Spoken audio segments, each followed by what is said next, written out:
G20 पिछले कुछ दिनों में आपने ये शब्द जरूर सुना होगा और ये इवेंट हमारे देश भारत के लिए एक बड़ी जीत था। इंटरेस्टेड बात यह है कि वर्ल्ड मीडिया ने प्रेडिक्ट किया था कि G20 समिट फेल हो जाएगा, भारत इसे हैंडल ही नहीं कर पाएगा, लेकिन हमने उन सारी बातों को गलत साबित कर दिया है। कैसे, चलिए जानते हैं आज की इस वीडियो में। हम ऐसे ही भारत के इंपॉर्टेंट मुद्दों के ऊपर वीडियोस बनाते हैं। अगर आपको हमारा काम अच्छा लगता है तो हमारे चैनल को फॉलो या सब्सक्राइब करना ना भूलें। ये आपके लिए तो एक छोटी सी बात होगी, लेकिन इससे हमारी काफी हेल्प होती है। हमारा देश भारत 2023 में G20 का प्रेसिडेंट है।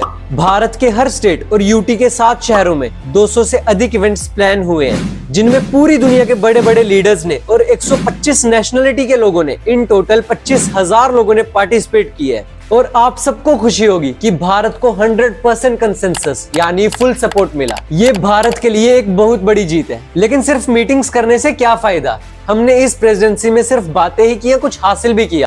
5 बड़ी विक्ट्रीज है जो आज हम जानेंगे। G20 के देश 60% पॉपुलेशन, 75% ट्रेड और 85% जीडीपी को रिप्रेजेंट करते हैं। 1997 में एशियन फाइनेंशियल क्राइसिस हुआ था, जिसका इम्पैक्ट पूरी दुनिया पर हुआ था। G20 से पहले डेवलप कंट्री का G7 एक ओरिजिनल अलायंस था, लेकिन एशियन फाइनेंशियल क्राइसिस के बाद G7 कंट्रीज को रियलाइज हुआ अगर इकोनॉमिक स्टेबिलिटी चाहिए तो दूसरे देशों को कोऑपरेशन भी चाहिए होगा। तो 1999 में G20 बना। आज 19 देश और यूरोपियन यूनियन को मिलाकर G20 बनता है।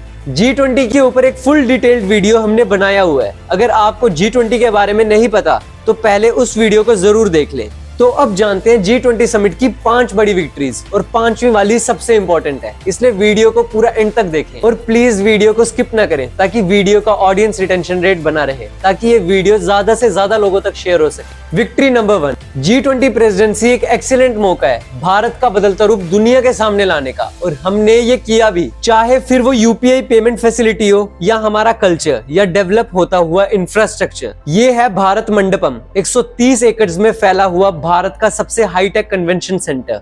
26 जुलाई 2023 में प्रगति मैदान में इसका इनॉग्रेशन हुआ। दुनिया के बड़े बड़े लीडर्स जैसे अमेरिका के प्रेसिडेंट जो बाइडेन, यूके के prime minister Rishi Sunak, Australian prime minister Anthony Albanese यहाँ मौजूद थे। इस साल भारत G20 का प्रेसिडेंट है, और प्रेसिडेंट होने की वजह से हमारे पास कुछ स्पेशल पावर्स भी हैं। उन्हीं में से एक पावर ऐसी है जिसमें हम दूसरे देशों को स्पेशली इनवाइट कर सकते हैं जो G20 का हिस्सा नहीं है। भारत ने इस पावर का पूरा इस्तेमाल किया है और बांग्लादेश, सिंगापुर, यूएई जैसे देशों को इन्वाइट किया है। इन नामों में 2 बड़े बड़े देश नहीं दिखे, चाइना के शी जिनपिंग और रशिया के व्लादिमीर पुतिन।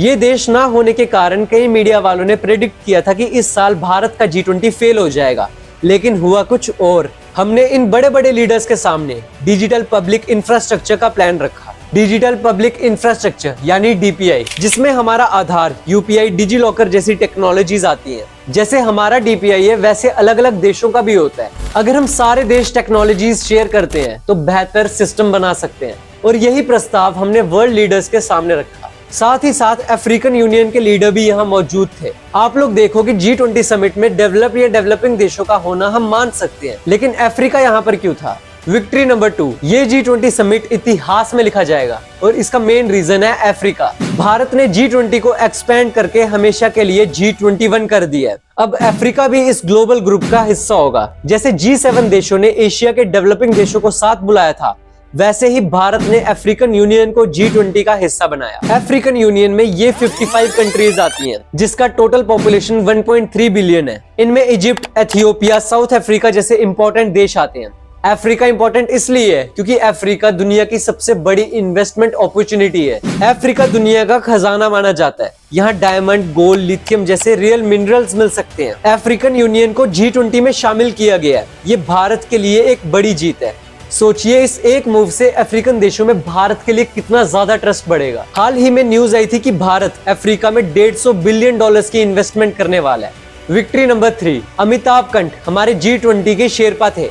उन्होंने कहा है कि इस साल का G20 सिर्फ डिस्कशंस ही नहीं, रिजल्ट्स के लिए जाना जाएगा, जिसमें economic growth, sustainable development, climate change, finance, private sector की इन्वॉल्वमेंट, एलिमिनेटिंग चाइल्ड लेबर, ये सब शामिल है। आज जियोपॉलिटिक्स लेवल पर दुनिया में काफी टेंशंस हैं। यूक्रेन की तरह ताइवान पर भी किसी भी मूवमेंट, अटैक होने के चांसेस हैं। चाइना के साथ एक नई कोल्ड वॉर शुरू हो सकती है। ऐसे सिचुएशंस में इन सारे मुद्दों पर सपोर्ट पाना भारत के लिए एक बड़ी जीत है। विक्ट्री नंबर 4, आपने नोटिस किया होगा G20 के इवेंट भारत के अलग अलग शहरों में हो रहे हैं, जैसे अरुणाचल प्रदेश और कश्मीर में भी G20 के इवेंट हुए थे। और ये हमारी एक और बड़ी जीत है, क्योंकि बाकी देश पाकिस्तान और चाइना के खिलाफ खड़े नहीं होते, लेकिन इन देशों के लीडर्स ने कश्मीर और अरुणाचल प्रदेश में G20 के इवेंट्स अटेंड किए। ये हमारे लिए एक इनडायरेक्ट सपोर्ट था। पहले के टाइम में कश्मीर में कोई भी बड़ा इवेंट ऑर्गेनाइज करना एक चैलेंज होता था। एक छोटी सी भूल, एक सिक्योरिटी फेलियर की वजह से पूरी दुनिया में कश्मीर को लेकर नेगेटिव बातें शुरू हो जाती थी। लेकिन भारत ने एक ग्लोबल स्टेज के ऊपर ये प्रूफ कर दिया कि कश्मीर में स्टेबिलिटी वापस आ चुकी है। रिपोर्ट्स भी यही दिखाती है कि जम्मू एंड कश्मीर में पत्थरबाजी के इंसिडेंट 99% कम हुए हैं। वैसे ही अरुणाचल प्रदेश में G20 मीटिंग होस्ट करना चाइना के लिए एक इम्पोर्टेंट मैसेज है, क्योंकि चाइना अरुणाचल प्रदेश के बॉर्डर्स पर छोटी छोटी सेटलमेंट्स बनाते रहता है। चाइना ने हाल ही में एक मैप रिलीज किया था, जहां उसने लद्दाख और अरुणाचल प्रदेश को अपना हिस्सा बताया था। तो चाइना को हम सिर्फ एक ही बात बोलना चाहेंगे, चल निकल बे इधर से, एक पड़ेगी ना। तो अब जानेंगे भारत की सबसे इंपॉर्टेंट जीत, victory number 5, India Middle East Europe corridor. China silk route के जरिए खुद को यूरोप से जोड़ना चाहता है। वो एक मोटरेबल रोड बना रहा है जिसमें उसने $1 ट्रिलियन इन्वेस्ट किए हैं। और चाइना के इस स्टेप ने पूरी दुनिया को हिलाकर रख दिया, क्योंकि पूरी दुनिया की सप्लाई चेन चाइना पर डिपेंडेंट है और बड़े बड़े वर्ल्ड ऑर्गेनाइजेशंस भी चाइना की पॉकेट में है। चाइना पूरे वर्ल्ड पर अपना ट्रेड डोमिनेंस जमाना चाहता है, इसलिए एक ऑल्टरनेटिव की सख्त जरूरत है ताकि ट्रेड फ्री और ओपन रहे, यहाँ किसी एक का डोमिनेंस ना हो। और इसी ऑब्जेक्टिव से India Middle East Europe corridor launch होने जा रहा है। जो बाइडेन ने इस प्रोजेक्ट को बिग डील कहा है।